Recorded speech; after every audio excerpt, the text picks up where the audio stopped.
Hello everyone. So let's start with our today's topic, that is marsupialization. So all of you must be knowing what is marsupialization. It's a procedure for the treatment of a cyst. Okay. So what does it mean? What does marsupialization means? It means something with a pouch. Okay. So we all must be aware of the animal which has a pouch. Yeah. Yes, right. That is kangaroo. Kangaroo is an animal with a pouch. So marsupialization is a procedure where we create a pouch. Confused? Let's see in detail. Don't worry, I'll make the topic very much simple for you to understand. Okay? So marsupialization, the other terms for this will be cystotomy. Okay? Cystotomy, or it is also called as past 1. Okay, cystotomy or past 1. Fine.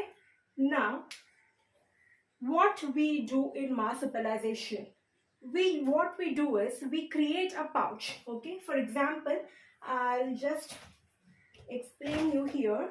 I have drawn a diagram. Okay, this thing is our jaw. Okay, this is our jaw, this is our teeth. Okay, the erupted teeth, and the one with an unerupted teeth.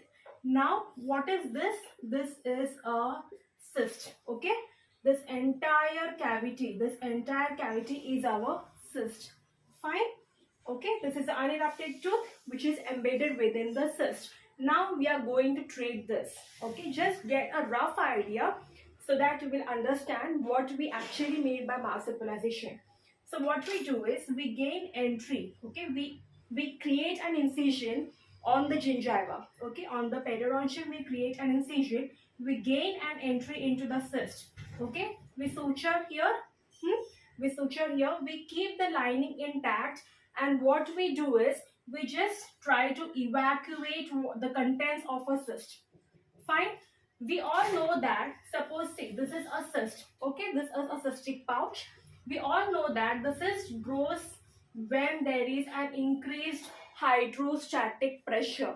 Okay, the cyst grows whenever there is an increased hydrostatic pressure. So in marsupialization, what we do is we create an incision, we gain an entry into the cyst. Okay, and we release or we reduce the hydrostatic pressure.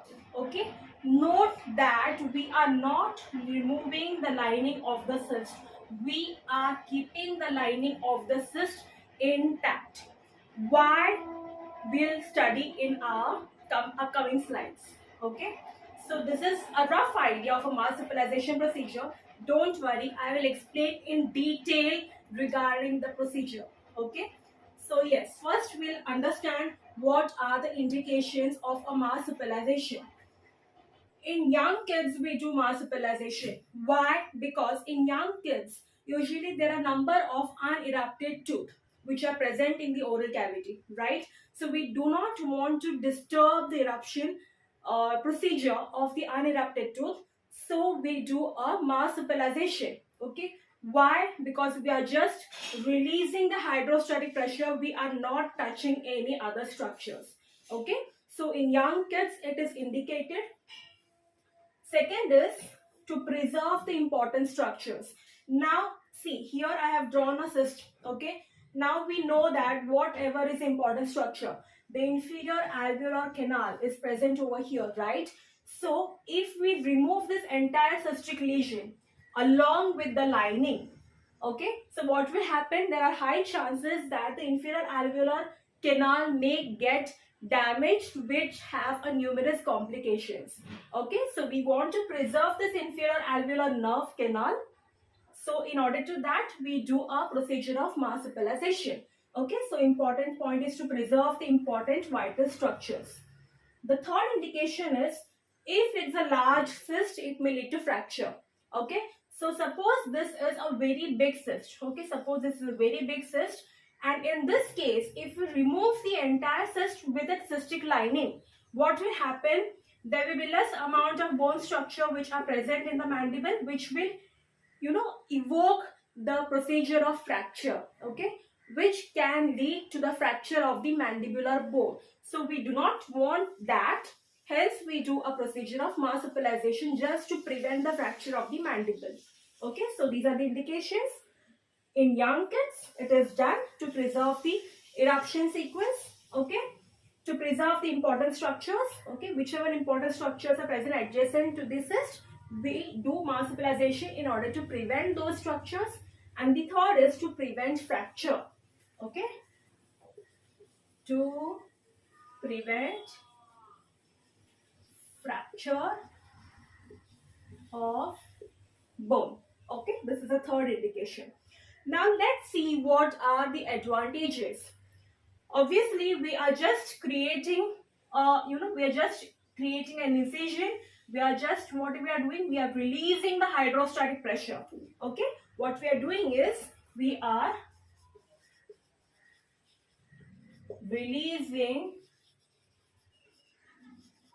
the hydrostatic pressure which is responsible for the cyst. Thus, hydrostatic pressure is responsible for the cyst. Hence, we are releasing this hydrostatic pressure.